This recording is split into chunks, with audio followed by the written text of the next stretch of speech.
జై భీమ్, జై మాదిగ, జీడి నరసింహ మాదిగ, జాతీయ ప్రధాన కార్యదర్శి, మేడిపాపన గారి నాయకత్వంలో పనిచేస్తూ ఉన్నాం.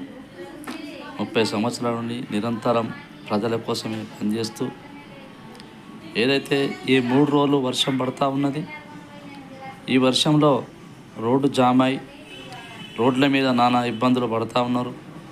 దయచేసి ప్రజానీకానికి ఒకటే కోరుకుంటా ఉన్నాం, రోడ్ల మీదకి జనాలు బయటికి వెళ్ళొద్దు. రోడ్లు జామ్ అయ్యి గ్రామాలలో చూస్తున్నాం, చెరువు కుంటలు తెగి రోడ్లు తెగి రోడ్ల మీద జామ్ అవుతూ ఉన్నారు. అదేవిధంగా ఇక్కడ వర్షాలు పడి హైదరాబాద్లో చూస్తే ఎక్కడ చూసినా నీరే కనబడుతూ ఉన్నది. డ్రైనేజ్ ఎక్కడుందో తెలియట్లేదు. మరి చాలా ఇబ్బందులు పడుతూ ఉన్నారు. దయచేసి అత్యవసరం ఉంటేనే బయటికి వెళ్ళాలి తప్ప